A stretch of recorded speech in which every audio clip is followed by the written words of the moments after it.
Amen. Amen. Hey, if you brought a Bible, and I hope you did, I hope you brought a physical copy of the Bible, There's something about handling the pages of God's Word that helps us to really focus our minds and our hearts. And so if you brought a Bible, I want to invite you to take it and turn with me to Acts chapter 2. We're going to be looking at verses 22 through 28. While you're turning there, if you haven't been with us, I'll just give you some background. We're walking slowly but surely, walking through this book together, this biblical book, the book of Acts. And so we've seen as Jesus ascended into heaven. We've watched as the Spirit of God descended down into the hearts of God's people. And now we've seen as the people of God have gone out into the community of Jerusalem where they were staying, and they've begun to preach with power the mighty works of God, namely the good news, the gospel of Jesus, His death on the cross, His burial in the rich man's tomb, and His resurrection.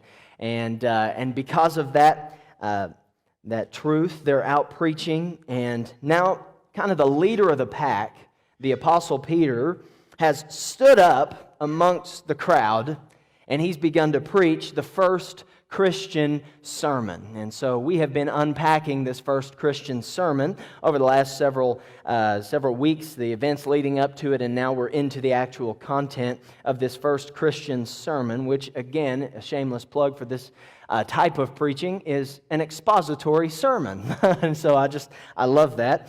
And so here we are in the second section of this text, and I want to read this to you starting in Acts 2, starting in verse 22.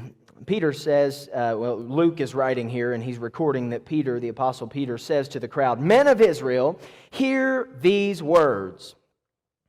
Jesus of Nazareth, a man attested to you by God with mighty works and wonders and signs that God did through him in your midst, as you yourselves know.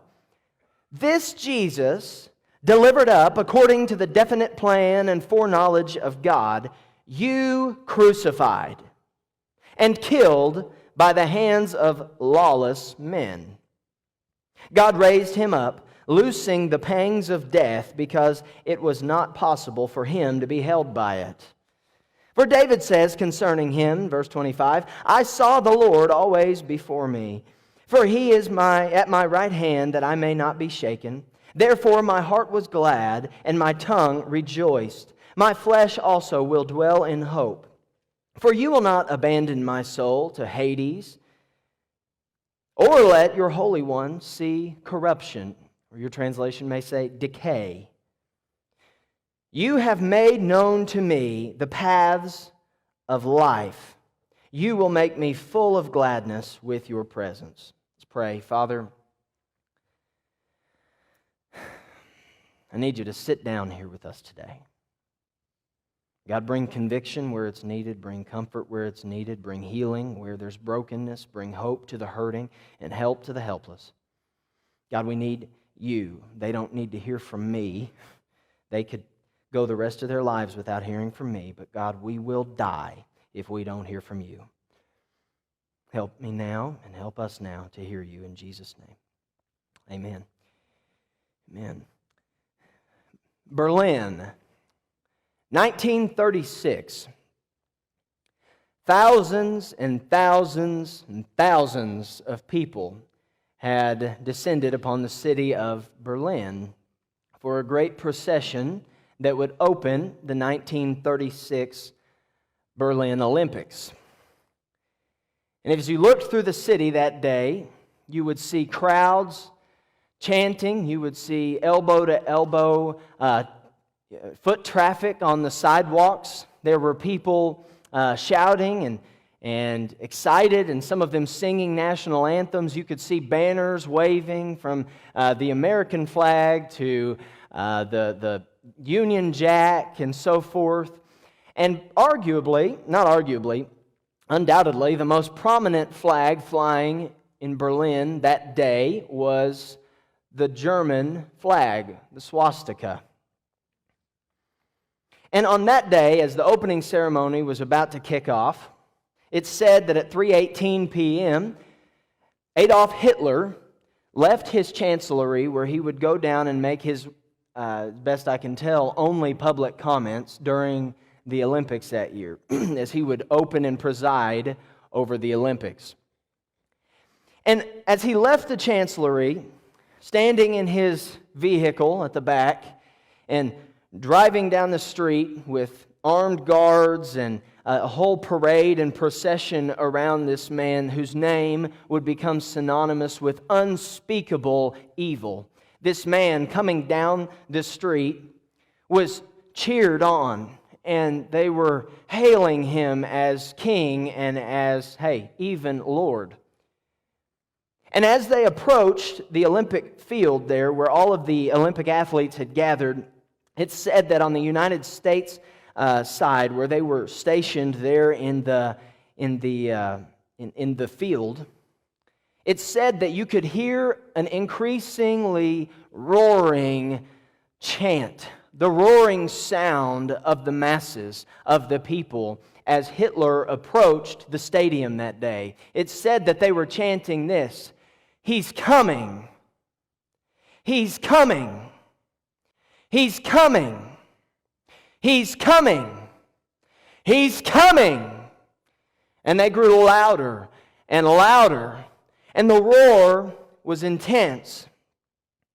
And you have to ask yourself why a man who carried out some of the most heinous acts of evil that this world has ever seen would be able to win the hearts of the people in such a way that they're chanting upon his arrival, even before his arrival and in advance of his arrival. How does a man like that win the hearts of the people? Well, it's because in the wake of, and in the aftermath of World War I, the German people were left helpless. They were left in financial and physical distress and in ruin. And you know what? As the bread began to dwindle down, as the stomachs began to shrivel up, as the tongues began to run dry from the lack of sustenance and lack of clean water to drink, as more and more people died from illnesses because they were unable to have proper hygiene, the longing for a deliverer grew stronger and stronger and stronger, to the point that they were looking for anyone who would step in and serve as a Messiah for their country. They were longing for a Messiah. And as history would prove, Hitler stepped into that role, a madman by no stretch of the imagination, right? An absolute, verifiable madman steps in, takes control of the people, and rained down unspeakable terror on those people, on the surrounding peoples, and on the entire world for years. And after Hitler passed from the scene, more people who were now liberated from Nazism were looking for a Messiah. And so a man like Stalin steps in. Unspeakable evil. Steps in and fills the gap of the last supposed Messiah. Because the people were longing for a deliverer, longing for a Messiah. And I think today, here's the thing about this, is that we think in our own advanced minds in 2022 that we've moved beyond falling for tricks like that. Hey, here's the reality. We may not be falling, and I truly believe that we're moving beyond as a society and as a world, moving beyond the thought that a man or a woman or a person is going to deliver us. I think we've moved into the age of Messianic ideologies. What I mean by that is, It's the idea and the thought that certain systems, certain practices, certain cultural practices and systems will change us and deliver us from our problems, deliver us from our bondage. So we hook up with our party ideologies and we say things like, the Democrat Party will save us. We say the Republican Party will save us.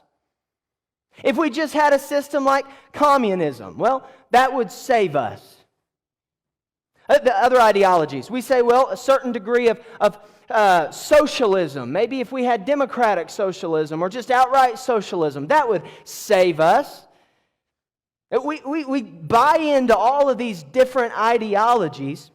We think if the government would just take money and redistribute it to everybody and put us all on a quote-unquote evil playing field, that would save us. I'm going to tell you something. The Bible says that is an outright lie. Because we don't have a physical problem only. Your greatest problem, my greatest problem, the greatest problem that our nation faces today, the greatest problem facing the world today is not a physical problem, it is a spiritual problem.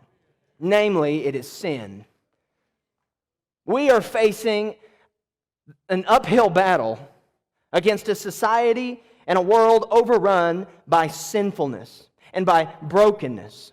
And we're looking for any other sort of system or ideology or mentality or government that will fix it and that will save us and that will deliver us. I'm going to tell you something. Old Testament Jews were very much like that. When Jesus came on the scene, the Old Testament Jews hadn't heard from God through the prophets for centuries. They were longing for a Messiah ever since Genesis 3:15. When Adam and Eve had fallen into sin, and God said to them that the seed of the woman would strike, he said this to Satan, the seed of the woman would crush his head and he would strike his heel. Ever since that moment, all of Judaism had been looking for that seed. Who would be the one? Who would be the one that would come and deliver us out of our sinfulness, deliver us out of our brokenness, redeem us from the lives that we have created for ourselves that were so hindered? And over the years, the prophets showed up and the nation of Israel showed up and the prophets began to preach to the Israelites, there's coming a Messiah, there's coming a Messiah, there's coming a Messiah. And by the time that John the Baptist showed up right before Jesus, they were longing, they were desperate for a Messiah. And then lo and behold, he showed up. And the nation of Israel, and as we'll see in this text, the Gentiles as well, which a Gentile is anybody that's not a Jew, so the whole world, turned their backs on the Messiah, and the nation, nationally, politically, officially, rejected the Messiah that they'd been longing for. They nailed him to a tree where he would die on a bloody and rugged cross, and they buried him in a tomb, hoping that he would stay there and never cause any more problems for them. But as this text tells us, the grave could not hold him, and up from the grave he arose, and he's been causing problems for the world ever since. You tracking with me? They don't know what to do with this Jesus. They don't know what to do with this sort of Messiah. And I'm going to tell you something today. The Jews rejected their Messiah.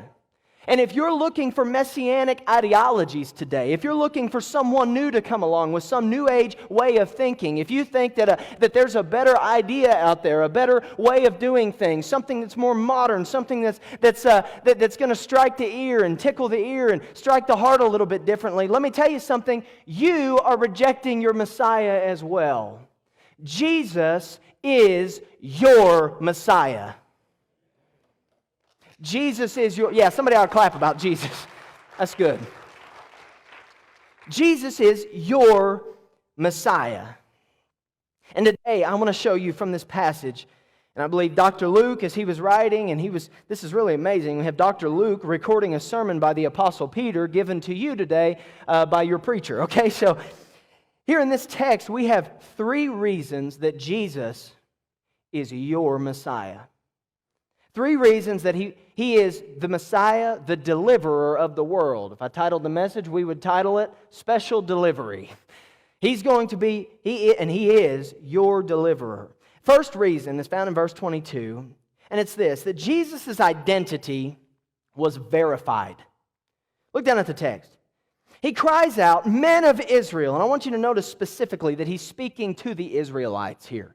He's calling to the people of Israel. He is in Jerusalem on the heels of one of the greatest ceremonies and feasts that the Israelites would have every year down in Jerusalem. This was not Passover. This was 50 days after that, where they would bring their wheat harvest offerings. The weather was better. There were thousands and tens of thousands and thousands of people down in Jerusalem on this particular day. And he stands up in the crowd and he cries out, "Men of Israel, hear these words." It's a command. It's an imperative. He says, look right here. Look right here. This Messiah that I've been telling you about, the one who is bringing about the last days that he's just, if you've been with us, he's just talked about. That Messiah is, you ready for it? The Jesus that you killed. Could you imagine the faces and the hearts in the crowd as they began to sink? Saying, what is this that he's saying? Because that Jesus was preaching, we thought he was preaching blasphemy. Everybody in the society, the religious leaders, the Pharisees, they were all telling me that he was a bad guy. And now you're standing up here and you're telling me that he was the Messiah. And he's saying, yes, he is the Messiah. It is Jesus. And he's going to tell us why. It's because he was a man, look at this, circle this word if you mark in your Bible. He was a man attested to you by God. He was verified, and he was verified, check this out, miraculously by God. It says that he was attested to you by God with mighty works and wonders and signs. Now, the first readers of this, they would have had the Gospel of Luke in their mind, okay? They would have been thinking, because this is Dr. Luke who wrote this. This is a sequel to Luke's Gospel account. This is the second part of that narrative or that letter. And so he's writing this, and as Theophilus, the guy who received this story to begin with, reads this, he's remembering the mighty works and the wonders and the signs of God. He's thinking back to the Luke account of the virgin birth, a mighty work of God. That a woman, the seed of a woman, conceived of the Holy Spirit, birthed the Messiah, a mighty work of God. He's thinking back to the time when Jesus shows up and there are men who are scratching themselves and clawing themselves and gouging at themselves with rocks, and they're attacking people in the community, and they can't bind them down with even chains. Men who were possessed by the way, real, literal demons. And Jesus looked at them square in the eye, right into their heart, right into the midst of their soul, and cast the demons out. They're thinking about those mighty works. They're thinking about the time that the leper came walking in and he's got his hand up in the air saying, "Unclean, unclean." Because anybody that touched a leper, right? Anybody that touched a leper would get leprosy. So they would have to do this. When they'd walk into a crowd, a leper would have to scream out, "I'm unclean, I've got a skin disease." And they're thinking about the time that Jesus went straight up to the man and he touched him on the arm. And instead of the leper making Jesus unclean, the Bible says that Jesus made the leper clean. Those kind of mighty works. They're thinking about really just a few weeks ago when Jesus was passing through Jericho on his way up to Jerusalem, about to ascend the mountain, and all of a sudden a blind man, a blind beggar over on the side of the street named Bartimaeus, the son of Timaeus, he begins to cry out and says, "Jesus, Jesus, save me." And Jesus turns around to the man, he heals his eyes, and then he heals his soul. He says, "Go away, your sins are forgiven. Go and sin no more." They're thinking about those mighty works. Jesus is verified by God, and he was verified miraculously. But here's the thing, and this is, if you look back through the text, you'll see this. Jesus is not only verified by God miraculously, he is always verified by God publicly. Publicly. So that there's a record of it. There's a story about it. Hey, small town America, there's a rumor about it, all right? I know, I see you gossips out there. I know how this works. So everybody's talking about it. It was very public. And the fact of the matter is, the reason that he did that is so that it would be very clear. This really is a man verified by God. There is no question about it. Thousands and thousands and thousands of people were fed off a few loaves of bread and some fish. Okay? You can't deny that. People have real-life testimonies about that. People who were hungry had their stomachs filled because of this public verification that Jesus really is who He said He is. And by the way, it wasn't just for first century Israel. It wasn't just for the first century Gentiles. It was for 21st century Duncan and 21st century First Baptist Church of Elk City. Because now we have a verifiable record of it found in the Gospels. I'm going to tell you something. There is a reason that God gave us the written, inscripturated, infallible, inspired, immutable Word of God. There's a reason. And it's so that you might be convinced by the conviction of the Spirit working through this Word. So that you might hear. That you might come to know that Jesus really is the Son of God. And if He is, look here, if He is the Son of God, if He did live a perfect and sinless life, if He really did die on a bloody cross, and if He really did rise up from the dead, and if He's coming back, hey, these things change everything. They ought to change everything, not just about how we live, in the church building, not just about how we interact with people. How our lives work when no one is around. It should change everything intrinsically about us. It's verifiable. Testimony about this. I have a friend who lived a very interesting life prior to our meeting. He told me one time, he was telling me his testimony about how he came to know the Lord. And I can't share a lot of details, and you'll understand why when I tell you what he did. He was a corporate spy. And so he would infiltrate companies. And he would go in and he would steal their secrets, right? That's what he did for a living. And he was getting an education and doing all these things at the same time. And he was getting paid good money to go in and steal from corporations and from these businesses and things. And one day he lands like in an airplane on this new assignment. And there was some chaos. He was in a foreign land. There was a strike that had broken out. There was just a big mess that broke out. And so he's there by himself, can't find the person who's supposed to pick him up and take him from the airport. He goes and finds a hotel. And in the hotel, you would think that it would be a Gideon Bible, but this is just a divine act of God. I don't know why this was there. But there was an apologetics book there. Okay? There was a book that basically described why the things that are found in the Bible are real. Why Jesus really is, how there's actual physical evidence that Jesus is who He said that He is. And he being, a brainiac type, reads the entire book that's about that thick that night, okay? And overnight, he's convinced. The next morning, being convinced of the verifiable truths attested to by God in Scripture, he gets down on his bedside in a foreign country, on his knees, kneeling before this next to this bed in a hotel, and he prays to receive the Lord as Savior and as Lord and boss and master. And he gave up his career as a corporate spy, and now he has a completely different job doing something completely different. Hey, isn't that amazing? Well, there's a reason that God gave us His Word. It's so that He could attest to you that Jesus really is who He says that He is. He really is Messiah. He really is the Son of God. He really is Savior of the world. And hey, after His resurrection, He really is Lord, whether you believe it or submit to it or not. Jesus' identity was verified. Second reason that Jesus is Messiah is that Jesus was crucified.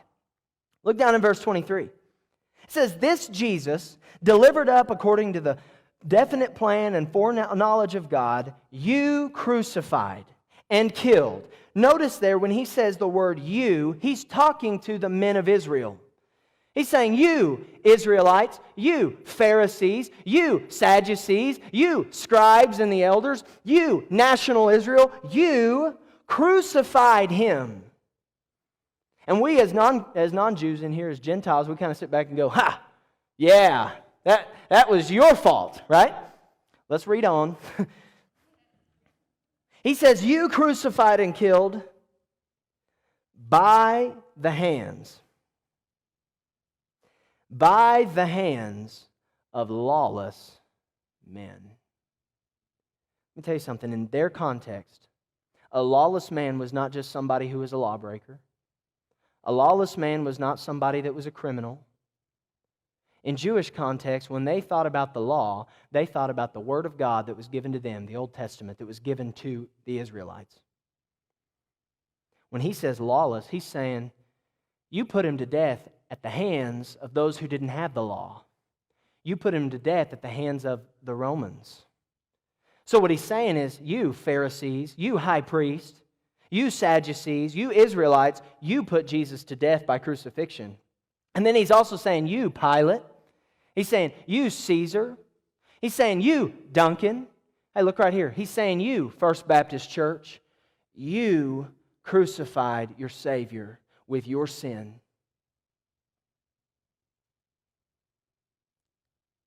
We all bear guilt because of the death of Christ. You may not have driven the nails in His hands physically, but we drive the nails in His hands spiritually every time we sin against God.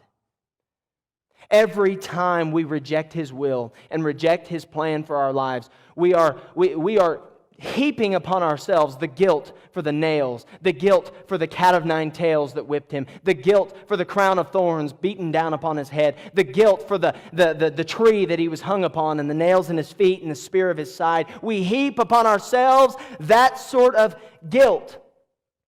You say, Brother Duncan, there's no hope in that. I'm going to tell you something. By itself, there is no hope in that we have rejected the God who came to deliver us and came to save us. But here's the beauty of it. It is not just on me and on you and the Israelites and the Gentiles of the world. Look at this. This was not just a flippant thing that happened where God was not in control, but actually in verse 23, it says that this happened according to what? The definite plan, the foreknowledge of God. God was pleased, the Old Testament tells us. God was pleased to crush Him severely. Because in our sin, this is how big that our God is. He is able to use our most grievous, egregious, evil sin and redeem it for the greatest good and the greatest act of salvation. In Jesus' death, when we put Him to death, the Bible says that He became our sin. And then He died. So that when He died, we, by faith, can become His righteousness. That's the good news of the gospel. That's the good news of Scripture. That is the good news of Jesus, that Jesus was crucified by the Israelites. He was crucified at the hands of the Gentiles, me and you. But Jesus was also crucified by God as He sent Him to the cross. What a beautiful, beautiful reality. Ever since the garden, when Adam and Eve fell, and when they fell into sin, and when they sinned against God, they have been longing for that Savior. And you remember what God did right before He kicked them out of the garden? He covered them in skins to cover their nakedness, to cover their shame. Hey, here's the part of that our children's Bibles leave out. Do you know how He covered them with skins? He killed some animals. He slaughtered animals. And He took those skins, and what He was doing there was saying bloodshed covers shamefulness. Bloodshed covers sin. Sin against God mandates that there be blood. When Jesus died on the cross at my hands, at your hands, at the hands of the Israelites and the Gentiles and the Romans, His blood was poured out as an offering for your sin and my sin and the sin of the Israelites and the sin of the Gentiles and the sin of the Romans.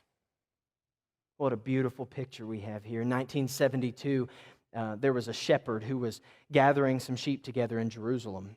He was out in the kind of the suburbs of Jerusalem. They don't have that. He was out in the wilderness. And he had gotten all of his sheep in for the night and walled up and protected. And he went over and he laid down, because that's what a shepherd does. Shepherds laid down with their sheep. He laid down with the sheep and he went to sleep. And in the middle of the night, he heard a noise. It sounded like growling and fighting. And so he woke up and he got a torch and he went over and he began to look. And he found a wolf that had somehow gotten through a hole in the fence and had grabbed hold of one of those sheep. And he was tearing at the sheep, and there was blood from the sheep everywhere, and the sheep was dying slowly, and the wolf was pulling that sheep away. And it says, and the story says that the shepherd went over with a staff and began to beat the wolf. And when he began to beat the wolf turned on him, and the wolf began to bite at him and grab at him, and suddenly it was like he was overcome, and so the shepherd just laid down on top of the sheep. And the next day,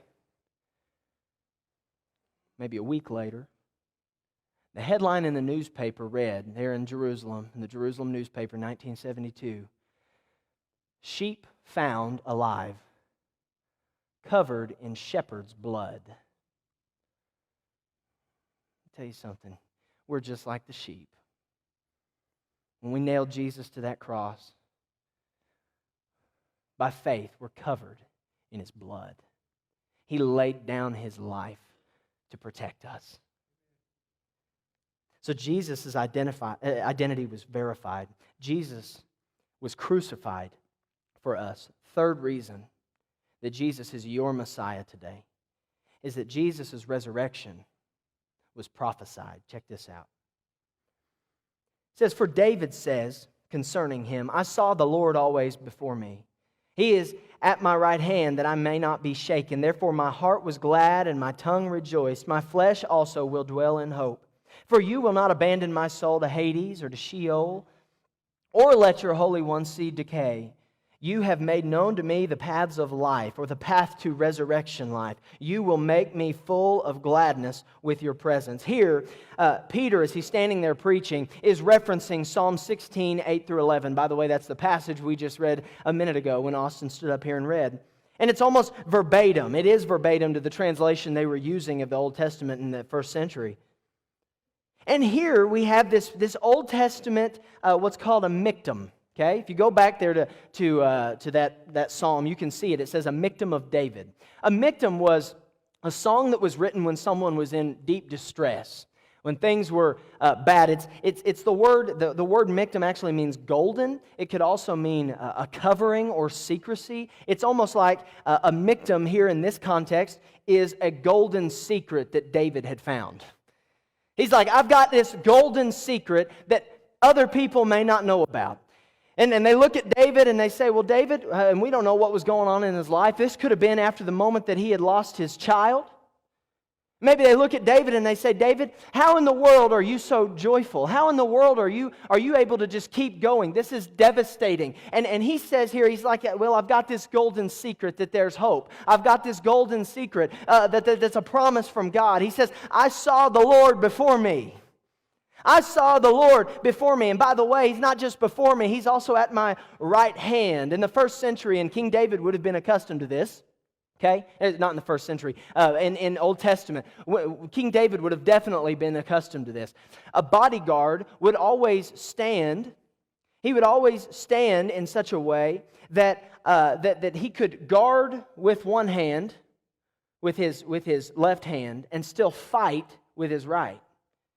Right? And so whenever he's saying he's standing at his right hand, he's saying this is a position of authority, this is a position of power. He's standing there as my guard, ready to fight for me, standing in the gap for me. He's saying, I've got this golden secret that gives me hope, that gives me joy, that gives me fulfillment, even in the distressing times. This could have been the moment right when David was walking down into the valley to face Goliath. You tracking with me? And he's this little boy walking down with 5 rocks and a slingshot. And he's saying, how am I supposed to beat this big guy? Well, he's going to do it with the joy and the hope of God because he's been given a promise. This could have been when he was fighting the Philistines. This could have been a whole host of things. But nevertheless, King David has this golden secret that gets him through the devastating times. And what Peter is telling the Israelites here is that when David was writing that, he was writing that in his immediate context. But there was a dual fulfillment about it. So, yes, the promises given in that passage applied to David standing there in that moment. But what he's saying is that God was writing messianically through him about the deliverer that would come, as if Jesus himself were saying these words, pointing forward to the Messiah who would come. So when David said, I saw the Lord always before me, He's at my right hand and I will not be shaken, it's almost like Jesus said that as He was headed to the cross. There in Gethsemane, when he was bowing in the Garden of Gethsemane, before Jesus was arrested and taken to be beaten and whipped and crucified and die. You remember, he was sweating like drops of blood. He was so stressed. What do you think got him through that? Probably a passage like this one. I saw the Lord always before me, for he is at my right hand, and I will not be shaken. As he was headed to the cross that day. It says, therefore my heart was glad and my tongue rejoiced when Jesus was being nailed to that tree and he gave up the spirit and he cried out, finished! It is finished!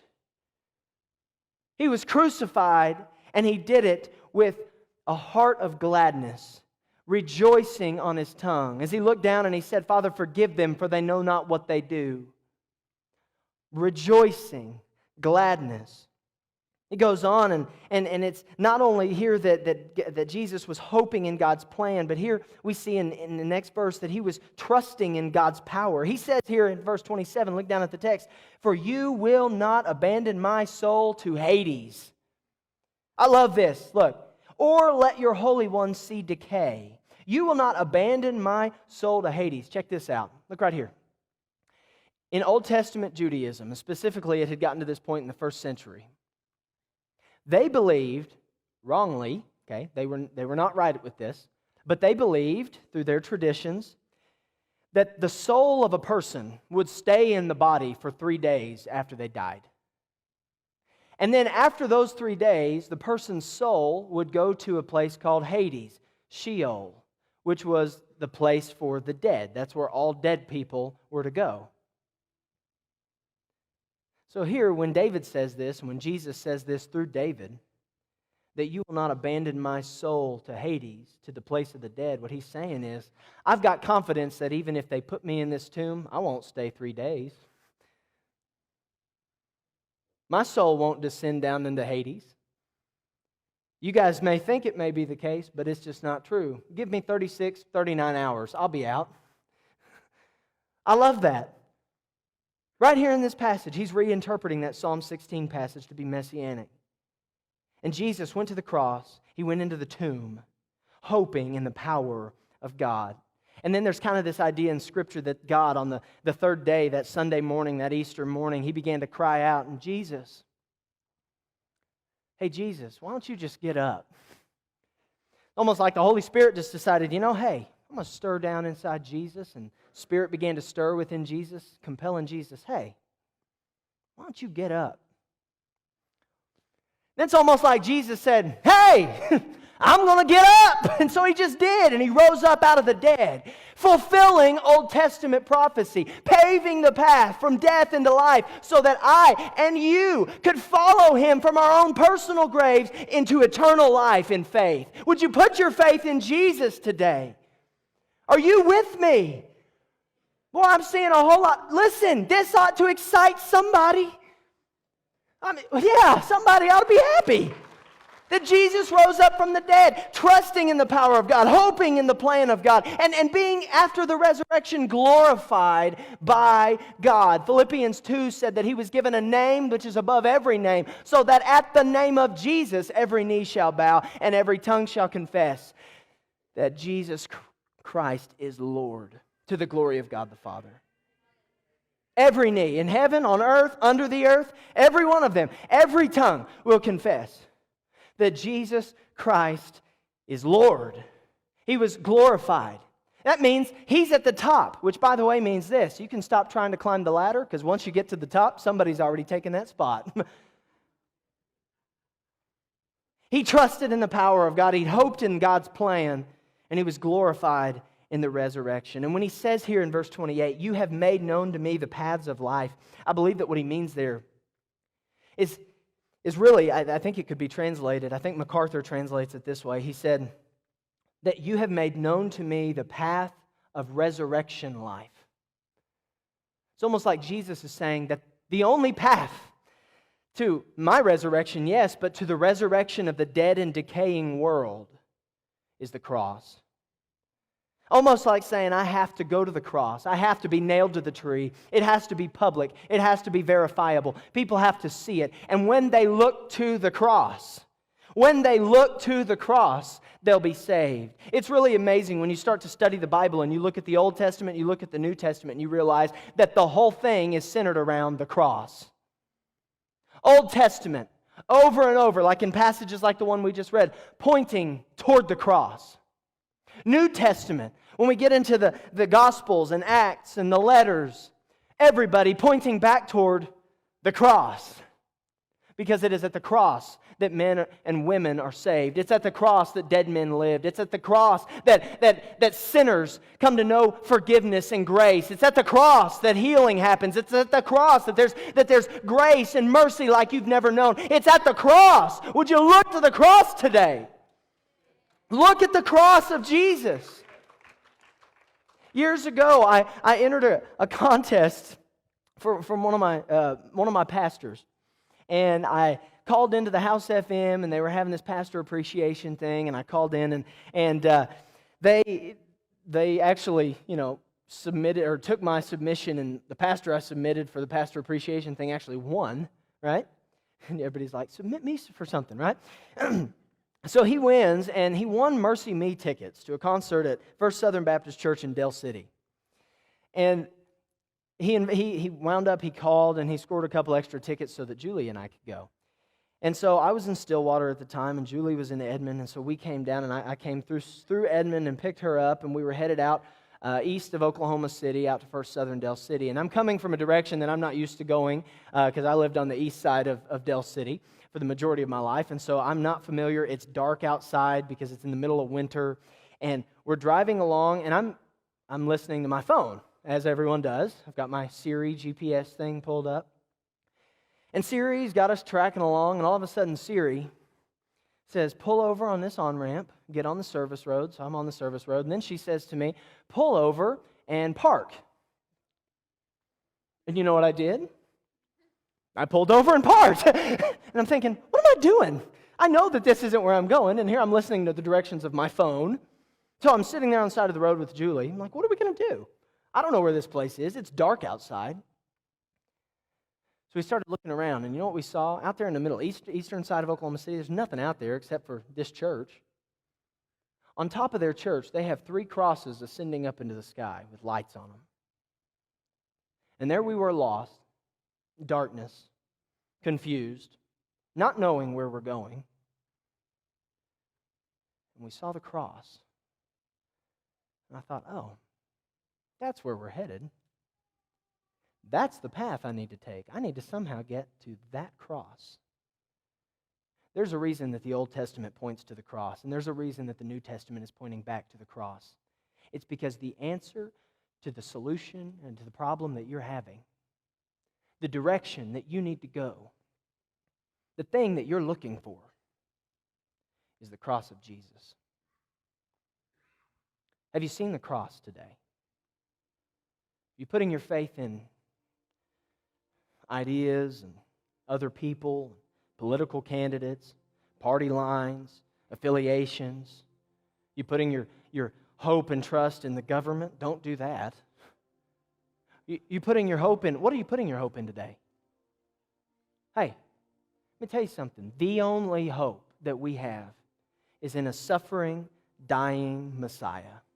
Jesus is not plan B. It's not that we sinned and then God went, oh, now what do I do? Jesus has always been the plan. He's been the plan for my life all along. Hey, look at me right here. He's been the plan for your life all along. He is your only hope.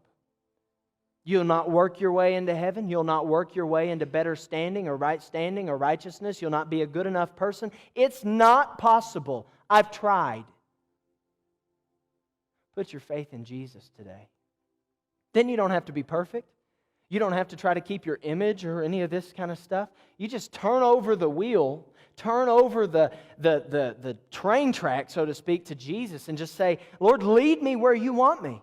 Guide me where you want me, and I'll just follow after you. If I fall down and I fall into sin, if I get over here, then I'll just dust myself off and let you pick me back up and keep taking me in the direction you want me. It's only at the cross, folks, where the Messiah died for us. Do you have the hope of resurrection life today? I'm seeing a whole lot of people frowning, and I'm seeing a lot of scowls. I'm telling you, truth. I can see it all from up here. We should have a whole different attitude about the suffering, dying Messiah. And if we don't, then there's a reason for that. It's either that we're not in right standing with Him, and we're saved, but we're not living like it, or it's because we don't know Him as Lord. Do you know Him today? If you don't, put your faith in Him. Ask Him, save me. I'm a sinner. I need a Savior. You died to save me. Save me. Forgive me. Be my Lord. You know what? The Bible promises you that if you'll do that, He will. It's not a maybe. It's not a kind of a wishy-washy. It's a guarantee. He'll save you. You can have grace and forgiveness today. It could be yours. Cry out to Him and put your faith in Him. I'm going to pray for you. After I pray, I'm going to have everybody stand, okay? When everybody stands here in just a little bit, I want you to take a step of boldness. Come down here. You say, well, what would everybody think? Doesn't matter what they think. First of all, they better be thinking good things about it. And if they're not, send them to me. Okay? But your whole desire should be to please the Lord. He wants you to publicly proclaim Him. If you'll confess Him before men, He'll confess you before His Father. That's what the Bible says. Put your faith in Christ today. You come down here.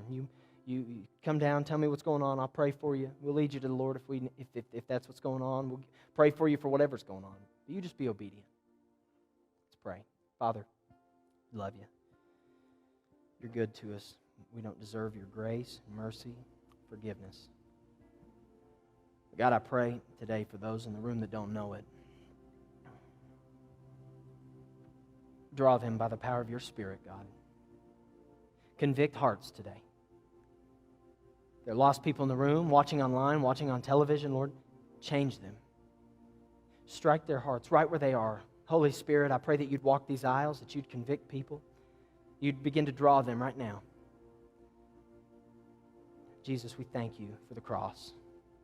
We thank you that you are Lord and Messiah, and that there is no other deliverer on this planet, but it's you and you alone. And as we point people to you, God, I know that you're going to honor that. I know that you're going to see more people come to know Christ. We're going to see more baptisms. We're going to see more evidence of your work here in this church family. And Lord, I just pray that we would continually submit ourselves unto you, that we would continually lay down our lives and our desires and our hopes and our dreams and all these things before you, and just ask that you would take them and mold them and shape them as you see fit. We love you, God. In Jesus' name, amen.